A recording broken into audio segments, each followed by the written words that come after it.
What does the Bible say about polygamy? So this is a good question. This is a question that comes up multiple times. I believe I've answered this a couple of times on just different live streams. But first thing I'll say is, when we read through the Bible and we're looking at polygamous marriages, we see a general consistent theme that God ultimately has, right?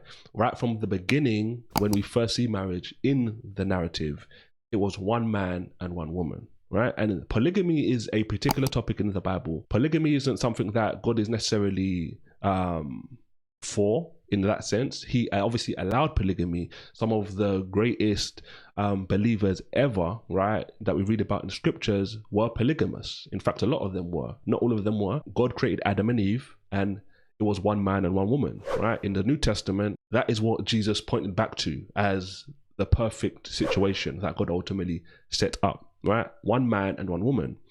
You read about Noah, for example, who's like arguably the next notable character. He was a man with one wife, and that was it.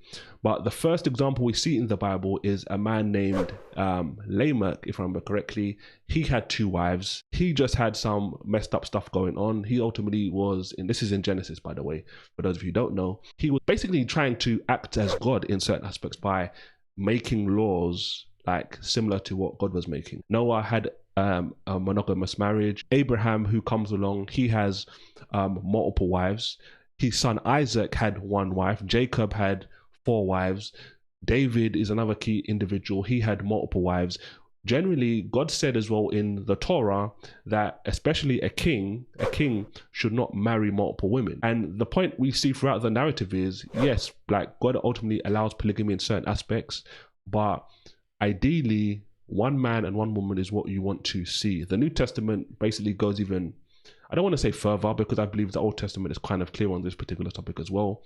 And the New Testament kind of just reinforces one man, one woman. There was a point I wanted to make as well. And I say this most of the time when you talk about polygamy.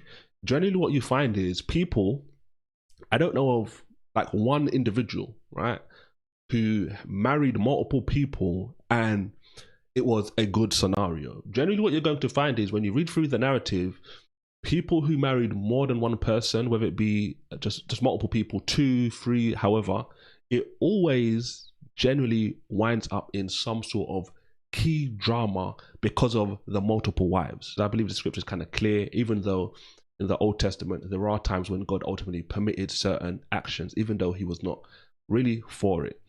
And the reason I like to talk about the New Testament reference to Jesus pushing back to that is because I outlined clearly that there were certain things that God permitted and allowed them because of the hardness of their heart, not because God necessarily was like, okay, yeah, you know what, God marry multiple women. Another thing I'll tie this whole question off with is God is always an example to look at, right? And throughout the scripture, God looks at the nation of Israel as the apple of his eye, as he uses many examples of or metaphorical language with Israel as his bride or his wife, right? And God, even though in certain times, right, they were wicked and he basically cast them away, he always brought them back. It's not like he went away and said, you know what, they're getting like replaced in that sense, and Israel are ultimately done away with. So that's my views on polygamy. Hopefully that was a good answer to help you out in regards to that particular question.